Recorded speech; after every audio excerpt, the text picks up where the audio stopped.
صلی اللہ تعالی علیہ وسلم نے فرمایا شعبان میرا مہینہ ہے، رمضان میرے رب کا مہینہ ہے۔ اتنی برکتوں والا مہینہ، اتنی شانوں والا مہینہ، آپ نے کچھ باتوں کا بڑا ہی خیال رکھنا۔ ایک تو آپ نے کوشش کرنی ہے نمازیں ذوق کے ساتھ پڑھی جائیں، آپ نے مسجد کے ساتھ دلچسپی پیدا کرنی ہے۔ آپ یہ کہیں کہ زیادہ سے زیادہ میں نہ دوسروں کو نواز سکوں، میں نہ چپکے سے پہنچوں کسی غریب تک، خود سے جاؤں اور اس کو اپنا محسن سمجھیں جس کی وجہ سے اللہ آپ کو ثواب دے رہا ہے، اس کو محسن سمجھیں جس کی وجہ سے اجر مل رہا ہے۔ احساس ہم نے بہت زیادہ پیدا کرنا ہے۔ ہم نے دیکھنا ہے کہ میں کس جگہ میری ضرورت ہے، میں کس طرح کر کے کام آ سکتا ہوں، وہاں اپنی خدمات کو پیش کرنا ہے۔ میرے رسول پاک علیہ السلام نے فرمایا کہ جب رب نہ مانے تو پھر وہ کمزوروں کے صدقے مان جاتا ہے، پھر وہ ضعیفوں کے صدقے مان جاتا ہے۔ فرمایا اللہ تم سے بارشیں روکنا چاہتا ہے، پر تمہارے ضعیفوں، کمزوروں، غریبوں کے صدقے، مجبوروں کے صدقے وہ تم پر بارشیں برساتا ہے۔ حضور فرماتے ہیں رب اشغاظ اغبر لو اقسم علی اللہ لا برا۔ کچھ ایسے لوگ ہوتے ہیں کہ ان کے بالوں میں خاک پڑی ہوتی ہے، چہروں پہ مٹی الجھے ہوئے ہوتے ہیں، لیکن اگر وہ اللہ پہ قسم کھا لیں تو اللہ ان کی قسم بھی پوری کر دیتا ہے، قسم بھی۔ حضرت سیدنا عبداللہ ابن عمر فرماتے ہیں میں حضور کی مجلس میں حاضر تھا، حضور مانگنے لگے اللہ سے، حضور اللہ سے مانگنے لگے۔ میں تو کئی دفعہ یہ دعا بھی مانگنے لگ جاتا ہوں کہ اللہ تو ان دعاؤں کی طرف تو دیکھ جو تیرے رسول نے ہمارے لیے مانگی۔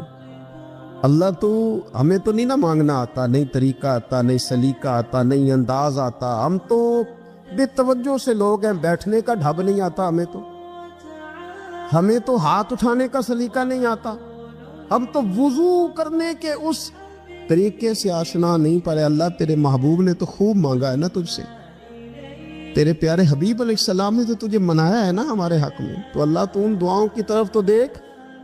حضرت عبداللہ ابن عمر رضی اللہ تعالیٰ عنہ فرماتے میں حضور کی مجلس مبارکہ میں بیٹھا تھا، ابو داؤد شریف میں موجود ہے، کہتے حضور دعا مانگ رہے تھے۔ دعا کیا تھی؟ دعا حضور یہ مانگ رہے تھے رب اغفر لی، یا اللہ ہمیں بخش دے، وتب علی، اللہ ہماری توبہ قبول فرما، انک انت التواب الرحیم، بے شک تو توبہ قبول کرنے والا اور رحم کرنے والا۔ حضور دعا مانگ رہے تھے اے اللہ رب اغفر لی، یا اللہ ہمیں بخش دے، وتب علی، اور ہماری توبہ قبول فرما، انک انت التواب الرحیم، بے شک تو توبہ قبول کرنے والا اور رحم کرنے والا۔ حضرت عبداللہ ابن عمر فرماتے اس ایک دعا کو ایک ہی مجلس میں ایک ہی جگہ بیٹھ کر میرے نبی پاک نے اپنی زبان اطہر سے 100 مرتبہ ادا فرمایا۔ 100 مرتبہ حضور نے یہ لفظ کہے رب اغفر لی وتب علی، رب اغفر لی وتب علی، رب اغفر لی، اے اللہ بخش دے، رحم فرما، وتب علی، بس قبول کر لے نا اب ہماری توبہ، انک انت التواب الرحیم، بے شک تو توبہ قبول کر لیا کرتا ہے، تو رحم فرمایا کرتا ہے۔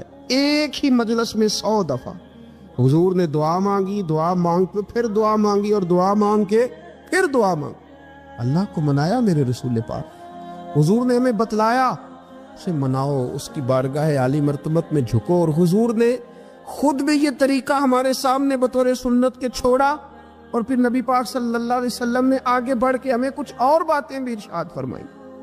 حضور نے ہمیں بتلایا کہ پچھلے لوگ اپنے رب کو کیسے مناتے تھے، وہ کس طرح اس کے حضور ناز عرض کرتے تھے۔ حضور نے ہمیں اللہ کو منانے کے طریقے بھی بتلائے، فرمایا جب ماں باپ دعا مانگیں گے اولاد کے حق میں تو وہ مان جائے گا۔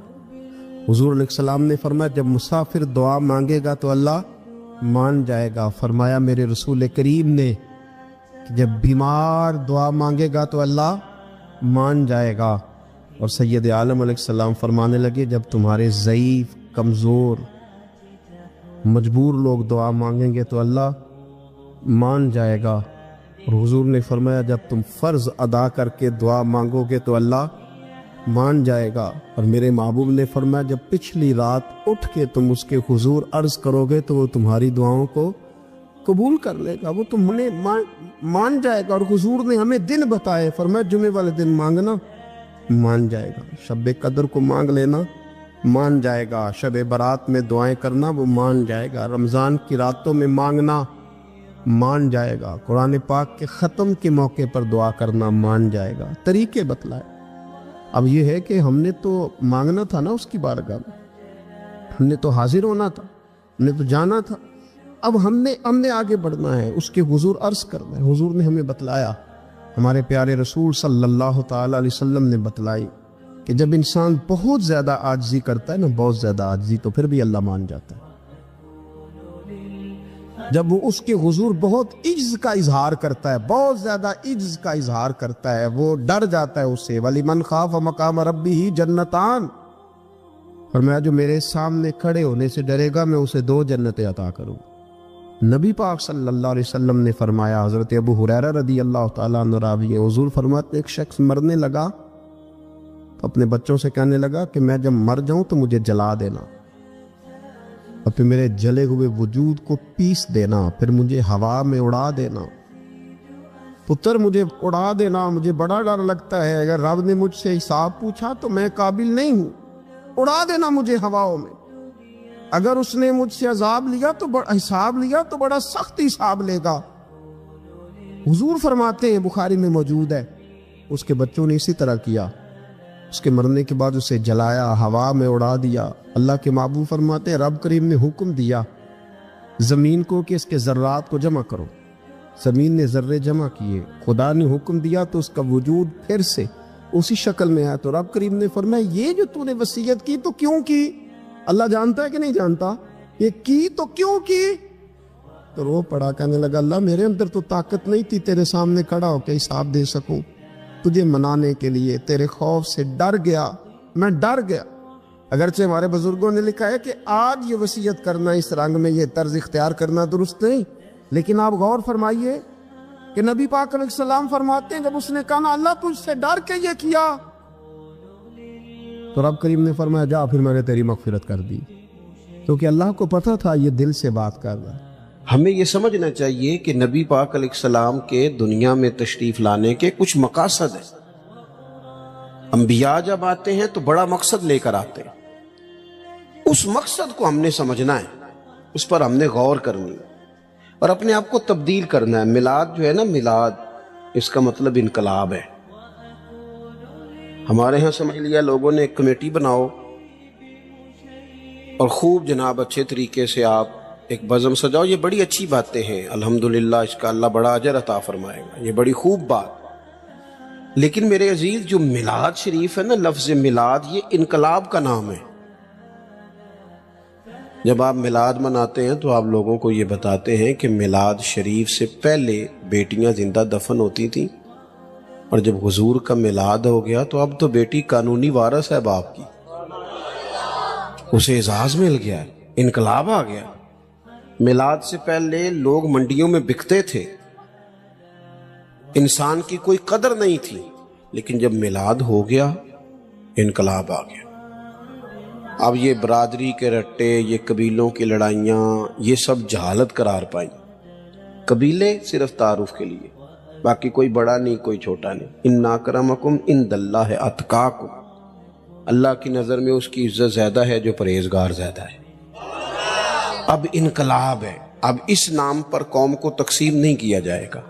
اب حضرت بلال حبشی آئیں گے تو حضرت عمر اٹھ کے کھڑے ہو جائیں گے، امیر المومنین ہوتے ہوئے، اور انہیں اپنی جگہ پر بٹھا کے کہیں گے بلال آپ تو ہمارے سردار ہیں۔ میلاد ایک انقلاب کا نام۔ میلاد شریف سے پہلے لوگ بتوں کی پوجا کرتے تھے، معاذ اللہ۔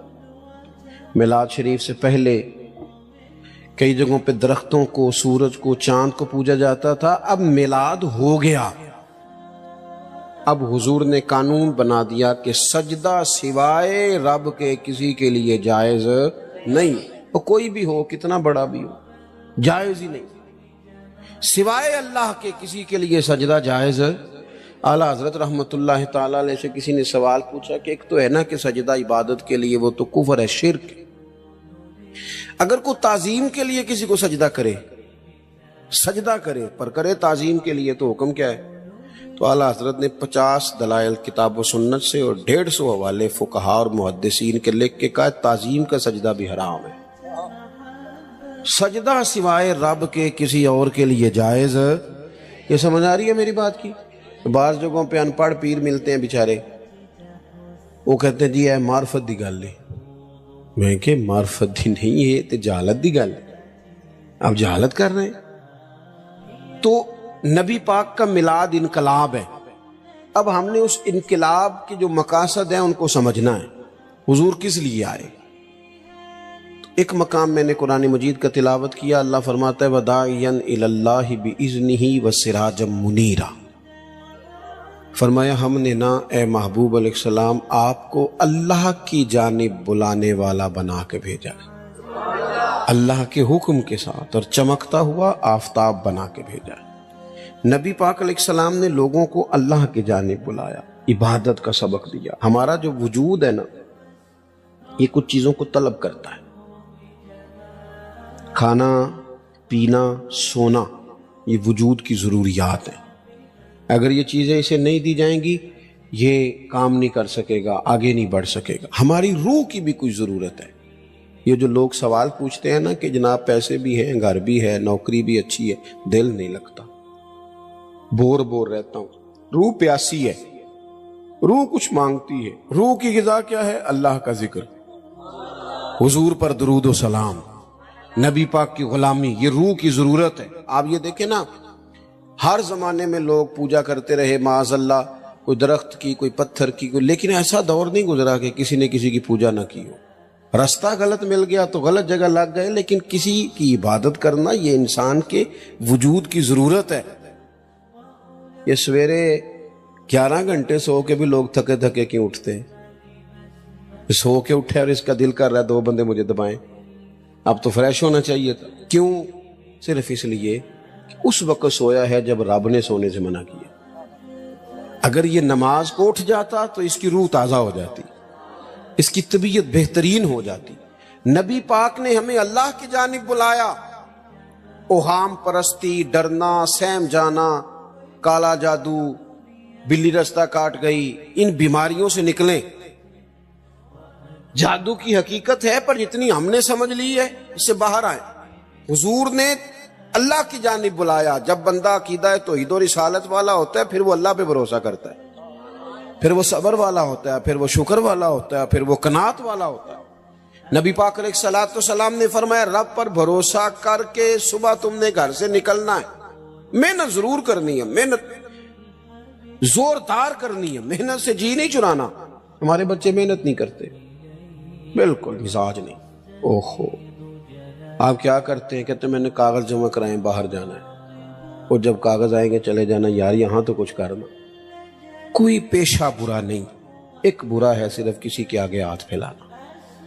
باقی ریڑھی والا بھی نصیبوں والا ہے، محنت کر کے کماتا ہے۔ جس کے پیروں کو گوبر لگائے نا، جانوروں کی حفاظت کرتا ہے، اور اس کے حلال والا ہے، بڑا عزت والا آدمی ہے، مانگ کے نہیں کھاتا، چوری کر کے نہیں کھاتا، کرپشن کا مال نہیں کھاتا، حلال کھاتا ہے، وہ تعظیم والا ہے۔ نبی کریم علیہ الصلوۃ والسلام نے فرمایا تم نے صبح اللہ پہ بھروسہ کرنا ہے، گھر سے نکل جانا ہے۔ جس طرح رب پرندوں کو روزی دیتا ہے نا، اسی طرح تمہیں بھی عطا فرمائے گا۔ آپ اپنا مزاج بنائیں عبادت کا۔ آپ دیکھیں اگر بارش نہیں ہوتی تھی تو حضور نماز پڑھتے تھے، سورج چاند گرہن ہو جاتا تو نبی پاک نماز پڑھتے، بارشیں زیادہ ہوتی تو نماز پڑھتے، حتیٰ کہ بدر کے دن کافر اونٹ ذبح کر کر کے گوشت کھاتے رہے، معاذ اللہ شرابیں پیتے رہے، اور جناب صدیق اکبر رضی اللہ تعالیٰ عنہ فرماتے میرے نبی پاک ساری رات نماز پڑھتے رہے، اللہ کو مناتے رہے، رب کی مدد کو بلاتے رہے، ساری رات نماز پڑھے۔ اپنی طبیعت لگائیں عبادت پر۔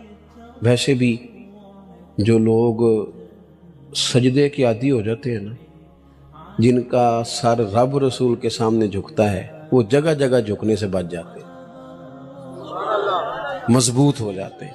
دوسرا مقام قرآن مجید کا، وَمَا أَرْسَلْنَا مِن رَسُولٍ إِلَّا لِيُطَاعَ بِإِذْنِ اللَّهِ۔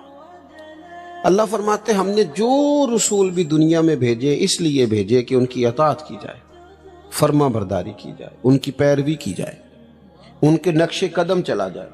رسول اس لیے ہوتے ہیں کہ ان کے پیچھے چلو، ان کی پیروی کرو۔ یہ تو ہر رسول کی بات ہے، اور اگر کوئی میرے رسول پاک کی پیروی کرے، اگر کوئی امام الانبیاء کی پیروی کرے پھر کیا ملتا ہے؟ قل ان کنتم تحبون اللہ فاتبعونی یحببکم اللہ۔ رب فرماتے ہیں محبوب ان سے کہو اگر رب سے محبت کرنا چاہتے ہیں تو آپ کی پیروی کریں، اللہ خود ان سے محبت فرمائے گا۔ نبی پاک کے طریقے پر چل کے بندہ اللہ کا محبوب بن جاتا ہے، اور غیر مشروط اطاعت صرف نبی پاک کی ہے۔ حضور جو کہہ دے کر گزرو، جو فرما دے، غیر مشروط اطاعت۔ باتیں زیادہ مشکل نہیں کرنا چاہتا، باقی جس کی بھی فرما برداری ہے وہ مشروط ہے۔ پیر صاحب کی، استاد صاحب کی فرما برداری غیر مشروط نہیں، مشروط ہے۔ کسی کا بھی حکم صرف وہ مانا جائے گا جو شریعت کے دائرے کے اندر ہے، اگر دائرے سے باہر ہے تو پھر کسی پیر کا، استاد کا حکم نبی پاک کا ہر حکم مانا جائے گا، کیونکہ حضور کی بات ہی شریعت ہے۔ نبی پاک کا اٹھنا بیٹھنا دین ہے، حضور کا کلام کرنا دین ہے۔ نبی پاک کے رستوں کا مسافر بنا جائے، حضور کی فرما برداری کی جائے، اطاعت کی جائے، نبی پاک سے پیار کرنا ہے وہ بھی کھول کے، اور حضور کا حکم ماننا ہے تو وہ بھی پورا۔ ہمارے ہاں لوگ پیار کھول کے کرتے ہیں، حکم۔ اچھا جناب، کسی بندے سے آپ باقی وہ سارے کام بغیر دعا کے کر رہا ہے، بینک میں تنخواہ آتی ہے، دعا نہیں کراتا، لینے چلا جاتا ہے، گھومنے سیر کرنے سب جگہ وہ بغیر دعا کے جاتا ہے۔ اگر اسے کہا جائے نماز پڑھو، کہتے پیر صاحب دعا کرو میرے لیے۔ میں کہ باقی تے کما دی نہیں تھی یار، کہتے دعا کرائی، باقی بھی کراتا نا۔ تو ایک کیوں مطلب ہم اس طرح کا مزاج بناتے ہیں؟ اس سے بندے کا دل سخت ہو جاتا ہے۔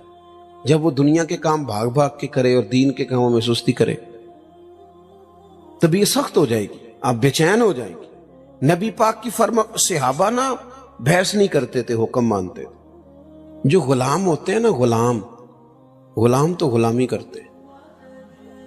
غلام جو ہوتے ہیں وہ ویسے، اچھا کچھ لوگ کہتے ہیں یہ فلانا کام جو دین نے حکم دیا اس کی حکمت بتائیں، تو میں کہتا ہوں حکمت سمجھ میں آ جائے تو ٹھیک ہے، نہ بھی آئے تو ہم غلام ہیں۔ غلام حکمتیں پوچھا، آپ نے اپنے ملازم سے کہا جا 5 کلو چینی لے آ، تو اگر وہ پوچھے کہ کی کرنی جے، پوچھن دیں دیو بولو، ہم کہتے ہیں بھئی تم جس کام کی تنخواہ لیتے ہو نا وہ کام کر۔ آپ نے ڈرائیور رکھا ہے، ڈرائیور سے کہا چلو میرے ساتھ لاہور، تو وہ کہنے لگا اتھے کی ہے، جو کرنے دیتے ہیں آپ۔ غلامی کرتے ہیں، بحث۔ یہاں لوگ پوچھتے ہیں، ہماری حکومتوں سے کہا جائے نا کہ سود حرام ہے، منع کرو، اسے ختم کرو، تو کہتے ہیں بورڈ بٹھانے لگے ہیں۔ کس بات کا بورڈ بٹھاؤ گے؟ کیوں بٹھاؤ گے؟ اس پر ڈبیٹ کی ضرورت ہے جسے کتاب و سنت نے حرام کہا۔ عورت کا پردہ ضروری ہے، اس کے لیے پی ایچ ڈی کرنے کی ضرورت نہیں۔ شریعت نے اسے با پردہ کیا، وہ با پردہ رہے گی۔ حلال حرام کے مسئلے جاننے کے لیے اللہ نے انسان کے وجود میں شعور رکھ دیا ہے۔ اس کے لیے بندے کا گریجویٹ ہونا یا ماسٹر کی ڈگری رکھنا ضروری نہیں، اسے پتہ ہوتا ہے یہ میرے لیے حلال ہے، یہ میرے لیے حرام ہے۔ ہم کیا کرتے ہیں؟ دین کو خوب مناتے ہیں، ہم نعرہ خوب لگاتے ہیں، عمل کی باری آتی ہے تو سستی۔ بلکہ جو لوگ گھنٹوں بیٹھ کے دینی معاملات پہ ڈسکس کرتے ہیں وہ بھی بھاگ رہے ہوتے ہیں عمل کے معاملے میں، اللہ ماشاءاللہ چست ہو کے، عمل چست ہو کے۔ غلامی کرتا ہے۔ امام احمد بن حنبل نا ایک غلام خرید کے لائے، آپ فرمانے لگے تیرا نام کیا ہے؟ قربان جائے۔ امام صاحب کہتے ہیں اس نے پہلے ہی جواب دیا تو مجھے وجد ہو گیا۔ تیرا نام کیا ہے؟ کہنے لگا حضور غلاموں کا نام نہیں ہوتا، آپ کسی اور کو بھی پکاریں گے تو میں سمجھوں گا مجھے ہی آواز دے رہے۔ آپ نے فرمایا یہ کمرے پسند کر لے، رہے گا کہاں؟ کہنے لگا حضور غلاموں کے نخرے نہیں ہوتے، آپ جہاں مجھے کہیں گے میں چپ کر کے سو جاؤں گا۔ فرمانے لگے روٹی کیا کھائے گا؟ کہنے لگا حضور میں غلام ہوں، میں نے غلامی کرنی ہے، کوئی ٹکڑا بچ گیا تو دے دینا۔ راتی جاگے شیخ صداویں، راتی جاگ دے کتے، تیتھوں اتے مالک دا در مول نہیں چھڑ دے، پاویں مارو 100 جتے، تیتھوں اتے رکھا سکھا کھا، رکھا سکھا۔ حضرت بلے شاہ کہتے ہیں کہ تو دیکھ تیرے اوپر اللہ کی نعمتیں کتنی زیادہ ہیں اور تیری وفاداری کتنی ہے۔ کتے کو تو ایک روٹی ڈالتا ہے، وہ بھی بچی ہوئی،